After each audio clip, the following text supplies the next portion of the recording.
Yeah, yeah. Yeah, yeah. Yeah. Look. Wrestling 101, classes in session. Pay attention to the teachings, that's from Andrew and Derek. I mean, these guys making a killing with no competition. Dynamic duo better than the Hardy Boys and the Dudley Boys. Everybody make some noise, mess with them, you get destroyed. They cannot be beat, take a seat. Watch them do their thing on the MIC. Face defeat, they cannot be seen like JC.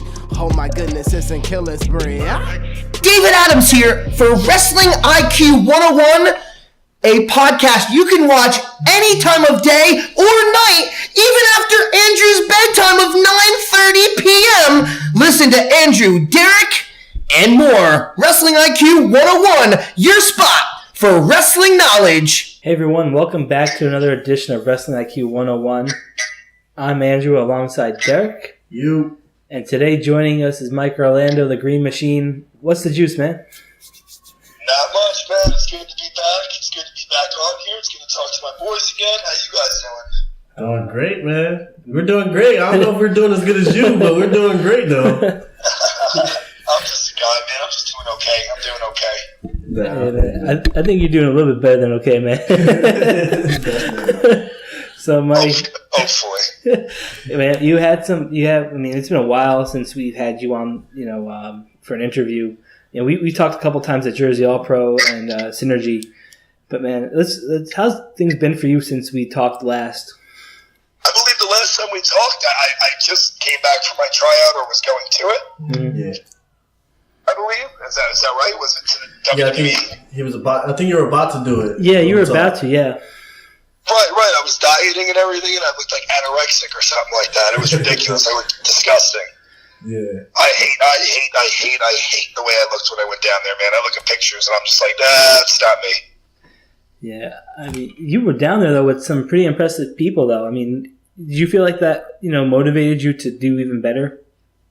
Oh, yeah. I mean, as far as physically and, the competition-wise down there, I know I held my own. It's just, I'm a naturally 280-pound person, and I went down there at 230 pounds, and I just kind of, I made a mistake, and it will never happen again. I learned my lesson from it, and kind of just, I'm a big boy. I don't know, Andrew, you see me a little bit more often. You kind of see me progressively go back into my normal state, and I'm much more comfortable and, in my opinion, a little bit more successful at this size.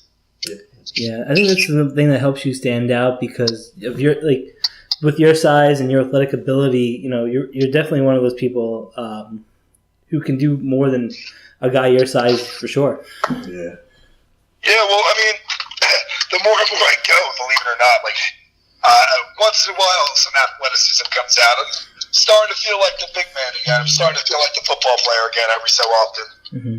Yeah, and I follow you on Facebook, man. I see you're always putting work in the gym, man. I don't think I've seen anybody that's like an independent wrestler put as much work in the gym as you have. Thanks, man. It's funny you say that, too, because Allie's here as well, if you guys know. She's on speaker with me. Oh, nice. Hi, Al.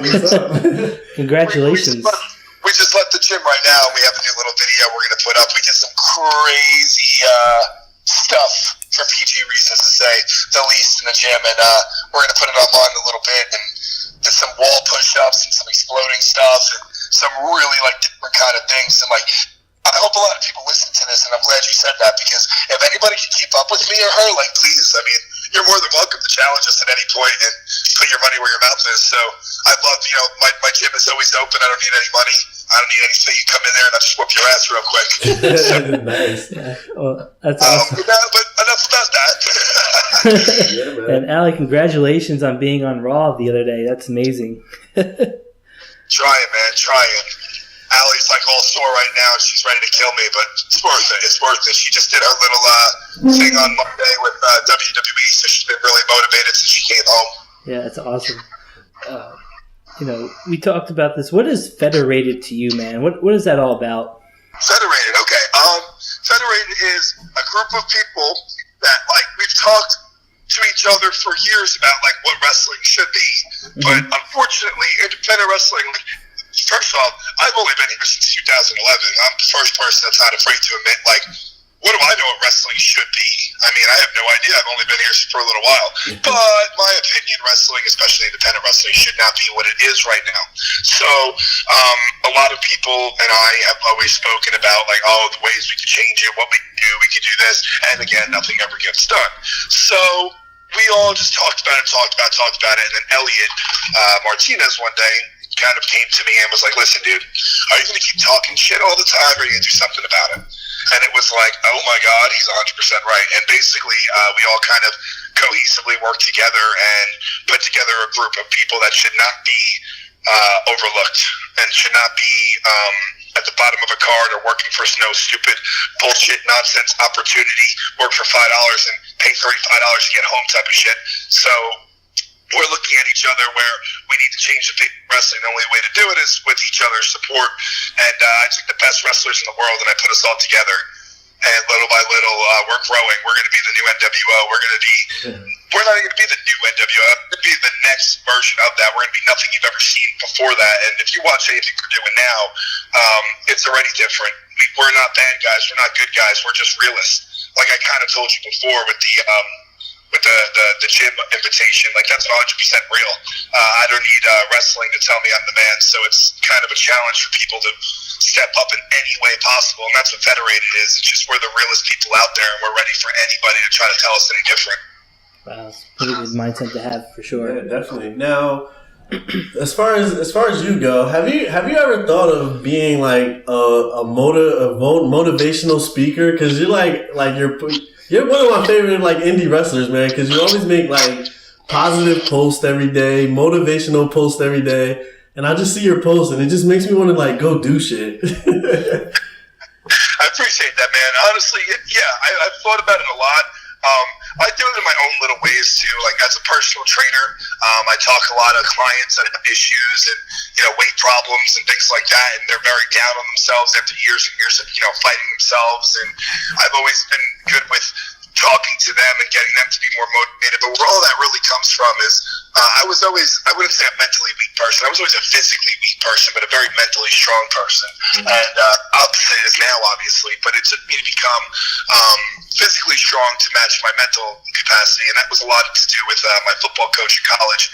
And he stressed just mental mindset at all times. And here I am after 4 years or 3 years of college football, and I'm still talking to my football coach on a daily basis, probably once every month, twice a month, and just still asking for advice on life. And like I'm the kind of guy that calls these hotlines and listens to these crazy little motivational things and passes it along, because physical stuff is only 50% the battle, and the other 50% is the mental.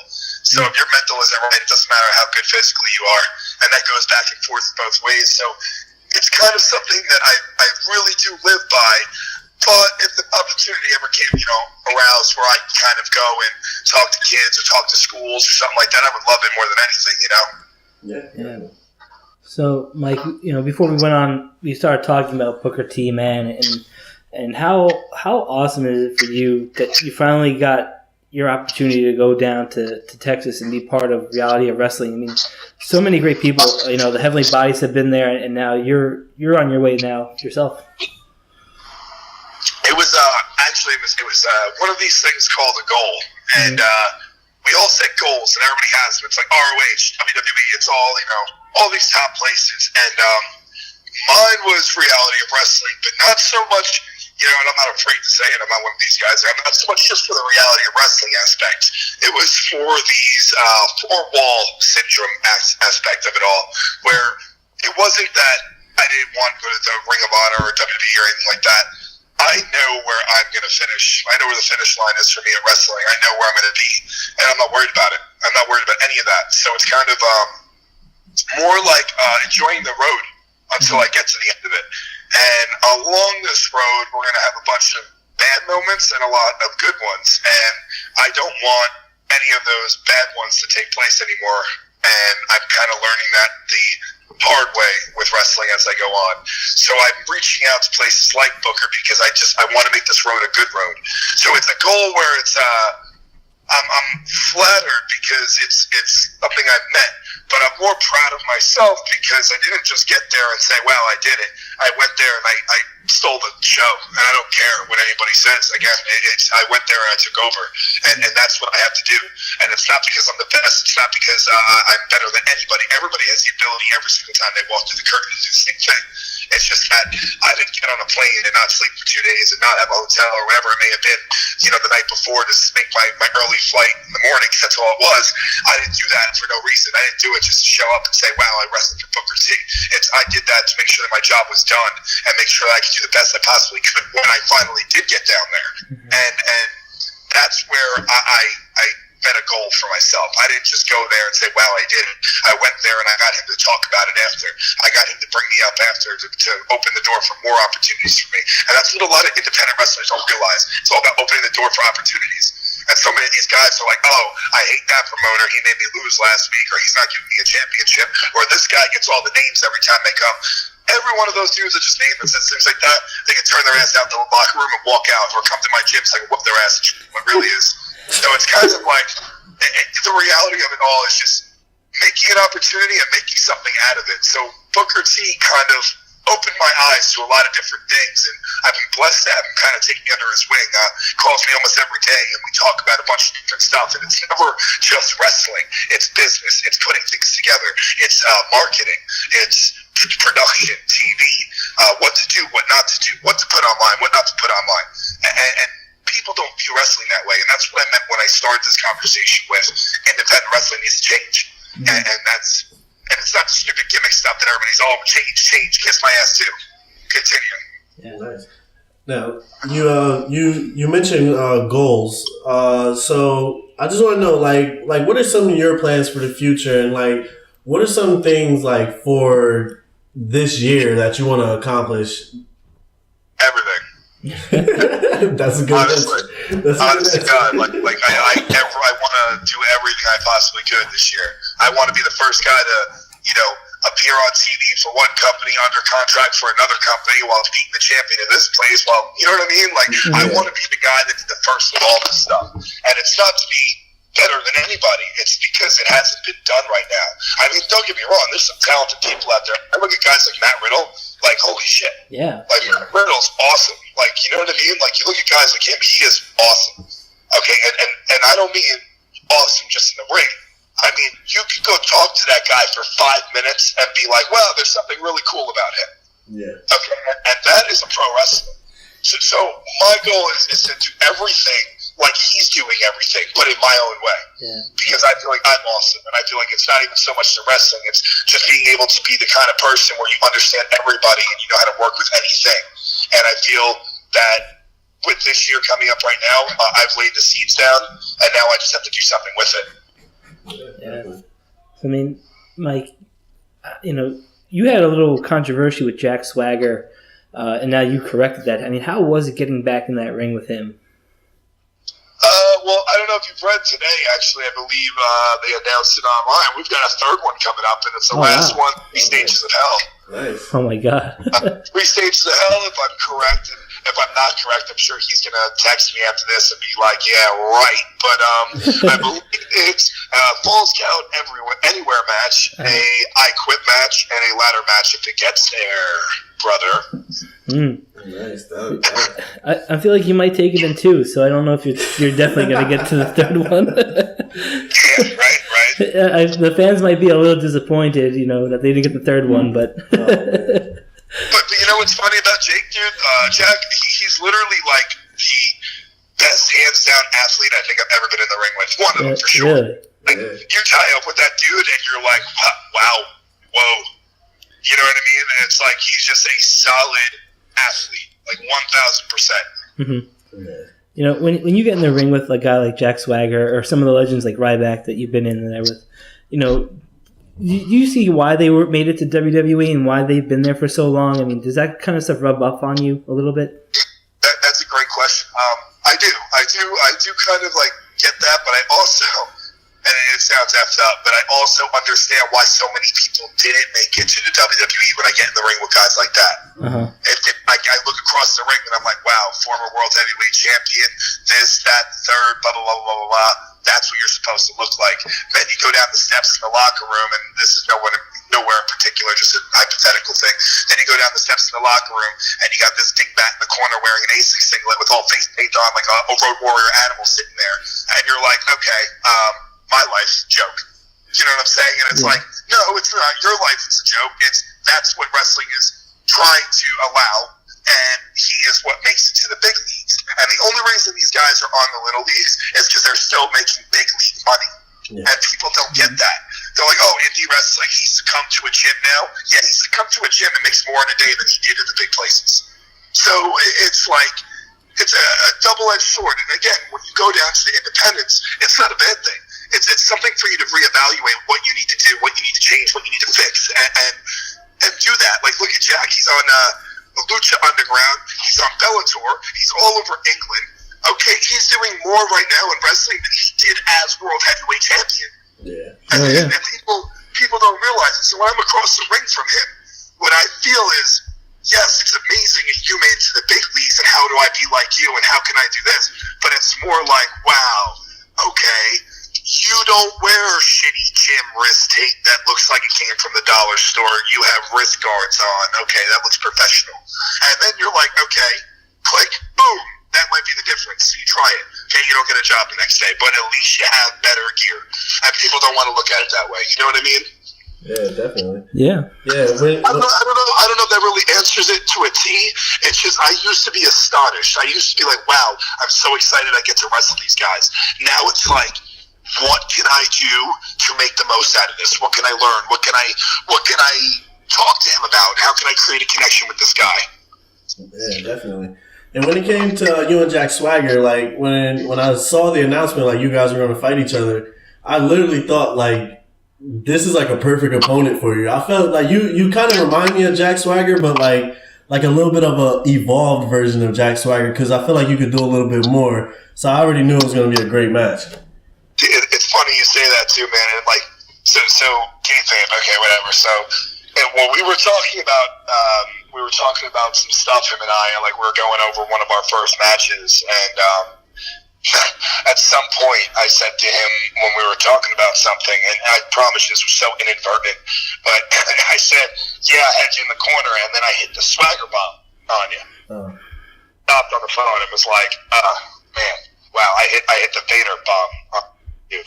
You know, it was like, you know, you say something and it's like, that's how I would talk about it to somebody else. Yeah. But then I just called it, you know what I mean? It was like little things like that make you pop sometimes. You're like, wow, it's really funny. So I agree, I'm very similar to him in a lot of different ways. I think he could do anything I do in the ring if he really wanted to, and I mean that. Yeah, definitely. Now, it's funny like you said that. Do you feel like sometimes the guys, they get to like WWE or the big stage and they kind of like realize like I don't have to do as much to be successful? Oh yeah, 100%. Go watch Daniel Bryan on the independent scene. Go watch Daniel Bryan on SmackDown. Yeah, for sure. It's the dude's neck is destroyed. So it's like his neck is completely destroyed. He can't go out there and do what he used to do against, you know, all these other people when he was in the independent scene. So you kind of get there also, and you got to know your role. I mean, at an independent show, you're told, hey, you got 12 minutes, go out there and have a great time. Awesome, cool. You have 12 minutes to go out there and have your WrestleMania moment. No, wrong. You have no idea where your place in the card is and what you're supposed to be doing or what the story being told in the show is. See, when you look at what's going on TV, like that doesn't exist. You know what I mean? So you're told, hey, right now you're Kalisto, and 205 Live comes on right after you. So tonight, Kalisto, you can only do 2 flippy moves because the guys on 205 need to do all the flippy moves so people still stay awake. Like, that's how it works. So that's how it is. And on the indies, you see the same moves 35 times. You'll never see that in pro wrestling. So these guys say to themselves, I don't have to do as crazy stuff because not as much is going on around me. And it's more of a story-driven attempt. So working harder, not smarter, is the way to go as I go on in life. I was an idiot. I was an idiot when I first started wrestling. I still am. I still do stupid bumps every weekend. But at least I do a lot less than I used to. Yeah. That sounds pretty good, man, for sure. When I saw this thing on your Instagram, you and Casey in a video game format, how did that all come about, if you can talk about that? Yeah, that's real. That's That's Pro Wrestling Takeover Fire Pro Wrestling video game that's coming out to download in like I think a week or two. I think it's like spoilers though. I don't know if I was supposed to say that. Okay.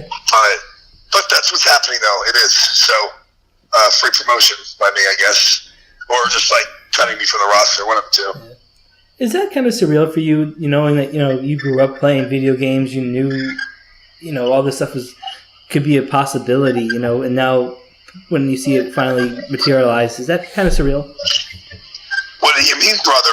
Go play an NCAA game from 2014. You can have my number on the field too. I mean, you know what I mean? You can play with me back in the day if you really want to.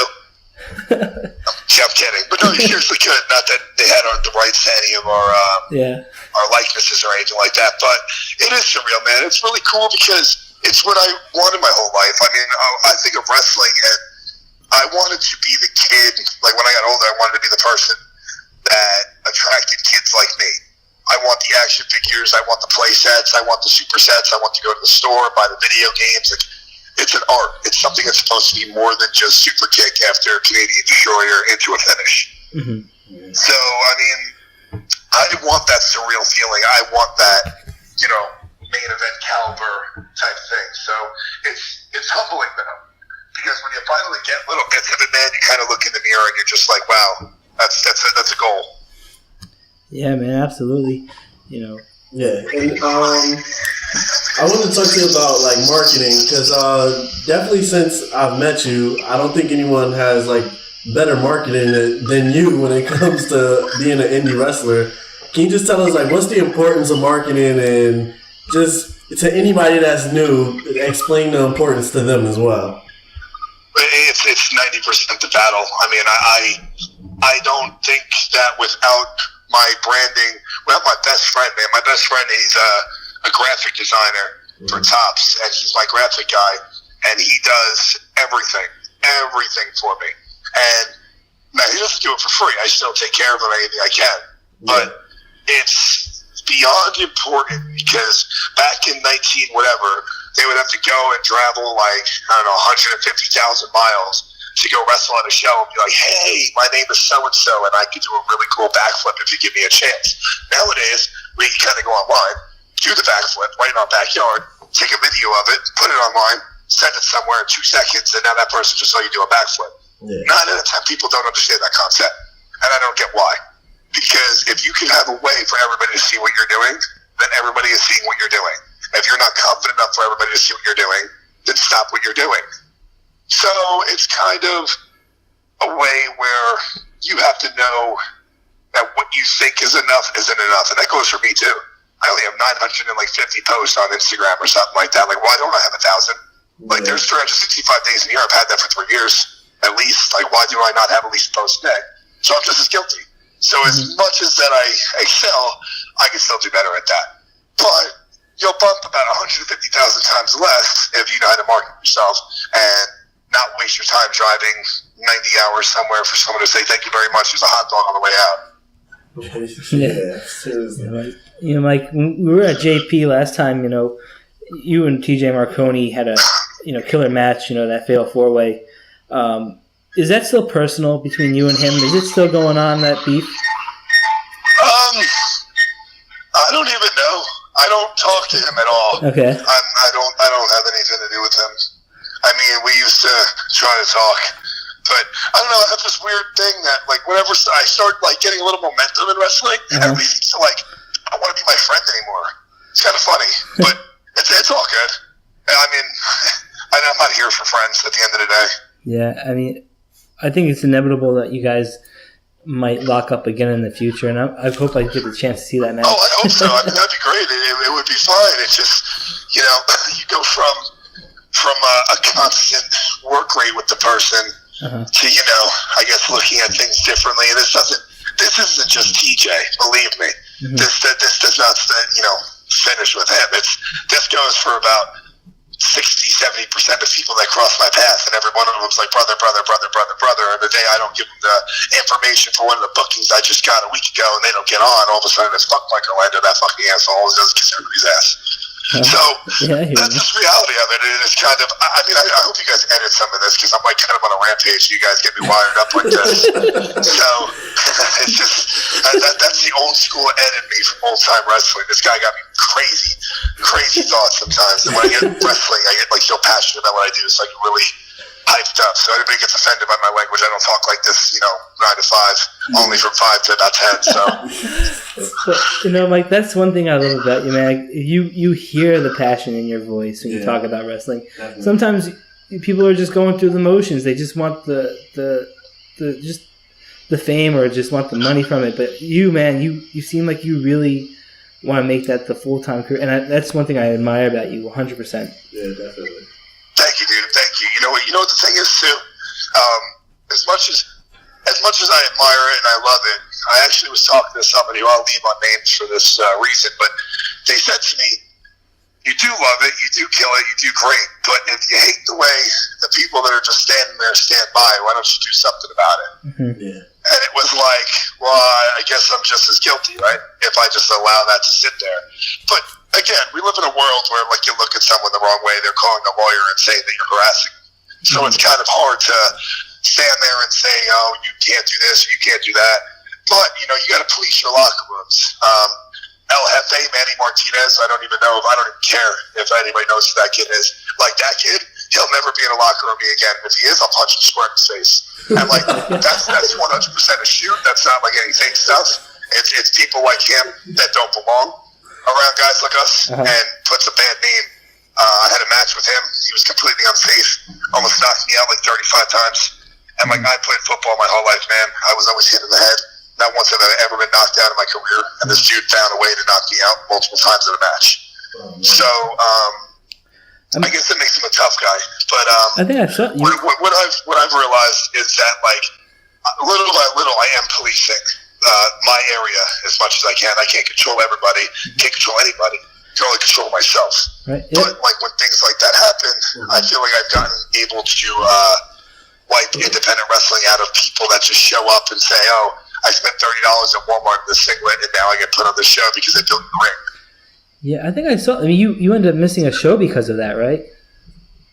Well, yeah. Well, I didn't miss it. I still showed up. I just had to take a lighter schedule on the day. Take the match a lot less than I would have rathered. I should never have been in the ring with him to begin with, and he was just super disrespectful in the back. And then when we went out in the ring, he was even more disrespectful by calling himself a wrestler and wrestling the way he did. And then it just, but that's wrestling. There's a million El Jefes out there. And again, there's a gym up at my house that I work at. If he wants to come step in there, we could do it. We can go in the ring. We can step anywhere. So that's just my personality, and I don't mean it. You'll never hear me say anything about anybody else bad like that. I say it directly to the source. Yeah. So, wrestling, guys, wrestling. And it's funny because the first time we talked, I didn't realize that, how much you put into this. I mean, you talked about not going on trips or doing the normal thing on a weekend. I don't even think I've seen you take a weekend off. This weekend, never mind. I thought this weekend might have been, but it's not. Is that still kind of hard to do? It is and it isn't. It kind of goes back to your question about social media. If you're good at that, you're always staying in contact with people. It kind of comes down to, do you want to make the effort? Do you want to drive to the middle of nowhere? Or do you want to do this? And my answer all the time is yes, obviously. Mm-hmm. But everybody else kind of has to decide that. So it's easy, but it's always time consuming. I went to Maine on Sunday after wrestling. I wrestled even on Saturday. I think it was in New Jersey. So it was in Pennsylvania. So I went from Hazleton, Pennsylvania to Maine, which was an 8-hour drive. And then I had a client at 5:30 in the morning the next day. So the client I had at 5:30 in the morning, I got to about 4:30 from Maine on the way home. So I didn't sleep all day at work. Then I got done with work at 10 o'clock at night. Had to train myself. Went to sleep, woke up at like 4:35 in the morning, went back to work. So I'm getting like 2 hours of sleep every day because I made that trip. 9 out of 10 people, no, let me rephrase that. 7 out of 10 people are going to say, no, F that, it's not worth it. So, I mean, it's a double-edged sword. What's worth it to you might not be worth it for somebody else. Yeah, definitely. Now, you've gotten to where a lot of people haven't even gotten to, and you've had actual tryouts with the WWE. Can you tell us, like, what did you learn from those experiences, and what have you taken away to improve who you are as a wrestler? I've learned that there's so much that goes into like who gets chosen for what, and a tryout is great, and it's great to be exposed in front of the best people and get reviewed by the best, and you just better be ready to be the best. I mean, you're in front of the people that are going to hire you. If you're not the best, cameras don't lie, people don't lie, like in that situation. So I've learned that you really better be ready for what you ask for in those situations. And luckily, I've never looked at myself like, what the fuck did I do? But I've looked around and saw people that have, and I put this in quotes, worked their whole life off for this opportunity just to get there and do nothing with it. And I don't want to be one of those people ever again. And I don't think I was that person once. But like I started this conversation, I wasn't happy with my size when I went down there. I had a coach at the time that got into my head and made me think I was out of shape going into the tryout. I wasn't in good enough shape and was this and that and this and that. And it got in my head, and I like dieted and went down there like extremely small. And I've learned that you got to rock your own beat. Whatever brought you to the party is what brought you to the party. You don't want to change when you're there and try to fit someone else's needs and be a yes man. If you're not your own thing entirely, you're not going to be a pro wrestler in the big leagues. And when you're wrestling, you always want to be the best. You always want to be the next Shinsuke or the next AJ Styles, but you need to be the next you. And the more that I get these opportunities, I catch myself realizing like I'm not as good as I thought I was, which is probably the best feeling I've gotten out of this, because I go to the gyms and I wrestle in front of 100 people, and that's it. Like that my review is, wow, great job, thank you very much. And now you get to the best and you get in front of the absolute best people, and they say, hey man, you did that Irish whip, you took 3 extra steps instead of 2. And it's like, we really need you to focus on that. And you're saying to yourself, what the fuck do you care about my Irish whip for? Did you see that super kick? You know what I'm saying? And they don't give a damn about your super kick. But the reality of it all is just that, you got to take the truth and do something with it. And the truth is, no corniness. The truth is something most people can't handle. Yeah. So, Mike, we're talking about the grass is always greener. Have you guys checked that out? It's interesting, right? Yeah. Tell people what that is. No, go ahead. I'm sorry. Tell people what that's all about so they can check that out. So basically what I've realized is people like to message wrestlers a lot.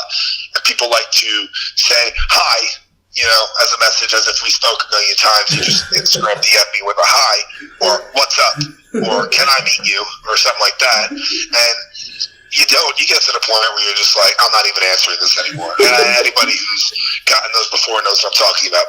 So you get to the point where you're just like, I'm not going to answer those. It's out of my mind. However, that's not right, because at one point I was an annoying kid using a yellow bug to call Jeff Hardy's house, like when I was a kid. So I would use the yellow book, find his dad's name in the yellow book, call his house in North Carolina, and the dad would be like, stop calling my house. Oh my and like hang up the phone on me. So I forget that kid existed when I was little, and then you have these people messaging you, and you're like, blah, blah, blah, blah, blah. So the grass screener was always something I wanted to do to give people an inside look on like my life. So even if I wasn't responding to you directly, you still thought I was your friend. You still thought I was here with you the entire time and kind of including you on this ride. And people forget we're people. People forget that I am not really a Terminator, and I'm not really rebuilt. Well, I really am rebuilt, but I'm not a total machine walking around. They think like we're invincible, but at the end of the day, we're still people that are grinding and working and doing everything. Like Ali is a banker, I'm a personal trainer.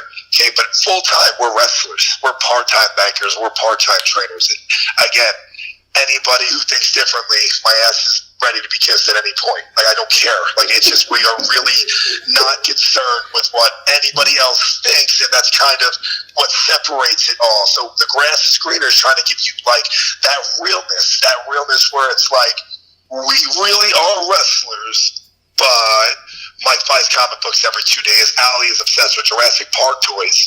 And then, you would never guess that meeting us. It's like, wow, that rough and tough dude is buying comic books at a comic store every 2 days. Wow, like, and why would anybody think that? Like, we're all wrestling fans at the end of the day. We're all in this together. We usually all like the same kind of stuff. But again, everybody, when they make it to and I have not made it to any big leagues whatsoever, but everybody, when they start making it up this rank, they like to hold their snout higher and ask for $25 more because that makes them a superstar, rather than open the door and be like, hey guys, this is even more information now that I'm starting to be appreciative of what's coming my way. Yeah. So, Mike, the show is June 2nd. It's standalone wrestling. It's kind of weird. The last time your name was mentioned with Dan O'Hare, people were voting for you to face Matt McIntosh or Jeff Cannonball, but now you guys are going to be facing each other. What can Dan expect? Well, he can expect a lot more than that video he put online today. I mean, whatever this CNN Dan O'Hare news thing is that he's got, it's really cute. I mean, I enjoyed the promo video he put up where he called me a nice guy, and he called me, I think it was like, I don't know, nice guy, and how nice guys finish last or something like that. I mean, if you Google my name statistically, you're going to find out I haven't finished last at one thing I've ever done in my life, including an NCAA championship and everything else. So, Mr. O'Hare, I guess you need to pay your data on your phone and use that Google and find out a little bit more before you go on your little CNN news rant and try to figure something out. Dan's a very, very tough guy, but this big scare thing doesn't scare anything except for the people that are coming to watch him wrestle. Yeah. Well, that's also going to be your debut at Standalone Wrestling. I mean, you have a little nerves or something like that, or just just business like usual. Am I preparing for it differently? Is that kind of like the question, or I mean, like maybe do you think the crowd's going to know who you are? Is there like a mental game that you got to psych yourself up for that? I used to think that. I used to wonder if they were going to know who I am. But now I kind of look in the mirror and I just expect them to know who I am. And if they don't, within 5 minutes, you're going to know exactly who I am. And I'm pretty sure after those 5 minutes, you're going to like me, whether it's to like me or to hate me. And I will get them to react either way. So whether they know me, love me, want to find out more, they're going to react, and I guarantee they're going to react on the match. See, you look at that match on card, I mean, I don't know, maybe I'm too hard on myself sometimes. I'd say, oh yeah, it could be a good match, could be whatever, it could be this, could be that. Good, bad, but different. However, that was maybe about 2 months ago I'd say that. Nowadays I'm going to say that him and I are going to steal the show, and it's because I'm in that match. And not because I'm the most talented person in the world. It's just because I go and give 155% every single time, and I feel like I can bring that out of every single opponent I'm in the ring with also. Nice. Definitely. That's a good mindset to have. So we're gonna just we're gonna run down the card, and we're gonna get some predictions for you on some of these matches. And let's do it. Yeah. So first one that I'm very, very interested in. We got Joe Gacy. He's going to be taking on the Cowboy James Storm. I want to know, what are you thinking about that one? Who you got on that one? Wow. I'm going to say Joe Gacy. That's a good one. Joe is my top 5 opponents I've ever had in this business. So I'm gonna go Joe Gacy on that one. He's everybody thinks this is my year. It's his year just as much as it's my year. So I'm going to go Joe Gacy on that one. Nice. Wow. That's a good pick. Surprisingly, that's a good pick. I mean that. That's no kayfabe stuff, man. Joe Gacy's awesome. Yeah, definitely. Yeah, also, Brandon Kirk will be in the ring with Ryan Gallone. Who do you think got that one, man? Ryan Gallone on this one. Me and Ryan have had some wars. Ryan's a big boy. Ryan's a tough boy. And if you could actually give me, you're good. Never mind. I was going to say, give me 2 seconds to think. Because Allie's driving. She almost just got pulled over. So I was going to give her all the information, but he was just passing us. Ryan Gallone is like one of the toughest dudes I've been in the ring with. However, Brandon Kirky's very, very tough dude. I've been in the ring with him at Game Changer Wrestling. However, is this a hardcore match? Is it? Does anybody know? I don't know if that's been announced. I don't think so. I think it's just a regular match. Okay, I'm going to stick with Ryan Gallone on this one. Okay. Yeah, if it's hardcore, you got to go with Brandon Kirk. I don't think there's been anybody like you and Brandon Kirk, man. You two are like maybe like two of the hottest guys right now. Brandon Kirk is on a roll. You're on a roll for sure too. That's a tough one for me. Yeah, no, I definitely think so. But see, that's called momentum, and momentum's great. But you need to not be lucky. Okay, luck is nothing in this business. Okay, sure, it's plenty to some people. I'm not relying on that. I rely on skill. So my momentum comes from skill.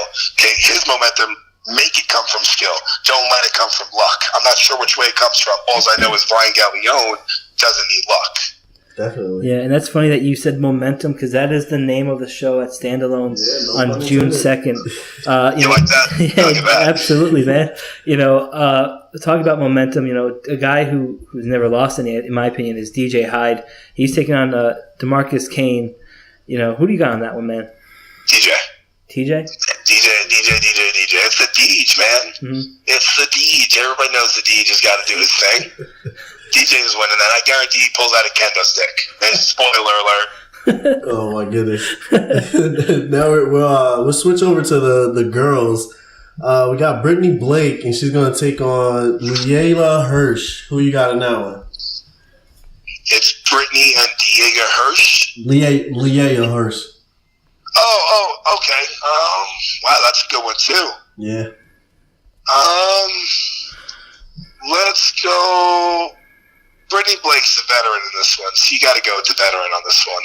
I like that. That's a good. I mean, Brittany's. Maybe I'm wrong. She can correct me if she listens to this. I believe she's been going as long as I have. Mm-hmm. She's been around since I can remember, at least at the CCW dojo when I first started. So I'm going to go with the veteran card on this one and say Brittany. Also, both are very talented though, so that'd be one to watch. Nice. Okay. Then we'll also go Jason Kincaid versus Johnny Silver. I love Johnny Silver, man. I think Johnny Silver's cool. Yeah, I love him too. It's like he's always on Red Bull, man. He's got that no bullshit attitude. That guy will take you and literally flip you 30 times, and if you're like gasping for air, give you 10 more. Yes. Like that's awesome to me. I'm one of those guys, though. So yeah, let's stick with Johnny Silver on that one. That's a good pick. Definitely go with that. So we talked about Standalone and stuff like that. I mean, what else do you have going on besides Standalone on June 2nd? I have a couple of good things coming up. I've got Reality of Wrestling on June 9th, right? Or June 12th, what is that? June 9th. June 9th, I got Reality of Wrestling. The second is Standalone. The first is, that's a Friday. Give me the book if I want. I'm trying to do this off my head. I'll definitely figure out what the first was. We have IWF in Brockport, the 15th of June. We have June 16th at Ronin in Florida, Ronin Pro Wrestling. We have BCW, Recombination Wrestling in Queens, New York. That's where El Jefe never belonged, and that was on the 8th of June, I believe. And I've got some surprises coming up, I think I could say, too. So okay. I guess keep your eyes peeled for a couple of those things. I don't know if it's necessarily coming up or if it's just going to be seen soon, if that makes sense. But I got some surprises coming up, and I'm one of those guys that kind of shut up long enough to actually call it a surprise. Okay. Nice. Definitely. Yeah, it's actually kind of cool. It's I think something out of left field. I don't think anybody saw really coming because, there's a lot of things in independent wrestling, or better yet, TV wrestling that are going on right now that everybody sees that everybody's striving for some more talent. So I guess keep your eyes peeled on that. Oh, man, I can't wait. Yeah, definitely. So, Mike, before we close out, I just want to ask, what's your social media for fans who want to follow you? They want to check up on you and see everything that you got going on. Yes, please. At the Big Orlando on Instagram, Twitter, Facebook.com/Elite Orlando, ProWrestlingTees.com/Elite Athlete. Please buy my shirts; they're really cool. And then I've got like sunglasses. I have the Bret Hart replica glasses of myself. I have all types of different stuff you can find on my Instagram, and then send me a message on there. Please subscribe to my YouTube. Just search Mike Orlando Wrestler, Mike Orlando Wrestling, whatever it may be. You'll find me instantly. And just please keep in touch. I'm one of those guys that like to know what's going on. So you could send me the hey message and I won't answer it, but at least something. But you send me a message that means something, I promise you I'll get to you and we'll talk. Nice, awesome. So definitely, we really appreciate you, Mike. It's June 2nd. Mike Orlando will be there. It's Momentum, brought to you by Standalone Wrestling. It's Saturday, June 2nd. It's going to be at the Pineland Regional High School. Doors open at 6. Bell time is at 7. Standalone Wrestling just killing it right now. They also have a great show coming up August 25th. The Boardwalk Beatdown. Goldberg's there. Sting's there. Kelly, the Bullet Club. Anybody you could think of in professional wrestling will probably be there. So you definitely want to check that out as well. For us, we're Wrestling IQ 101. You can follow us at Wrestling IQ 101 on Twitter, Instagram, Facebook. Check us out everywhere. B+ Player Network. Definitely. Mike, it was awesome talking with you, man. And we're looking Dude, forward. it was great being here. You guys are always a ton of fun. You get me riled up. I think I got all riled up last time too. Mike, you're always welcome to come back, man. And yeah, please, let's do it, man. I'm definitely let's not wait a full year plus and life changing, gimmick change, and all that too. Yeah, man. If we wait too long, you're gonna get too big, and you won't even come on our show anymore. You're not gonna remember us, man. Spoiler alert.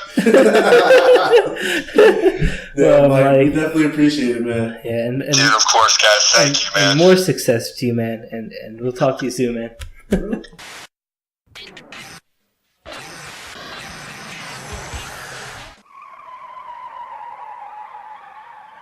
You have just listened to the Wrestling IQ 101 podcast, powered by B+ Player Radio.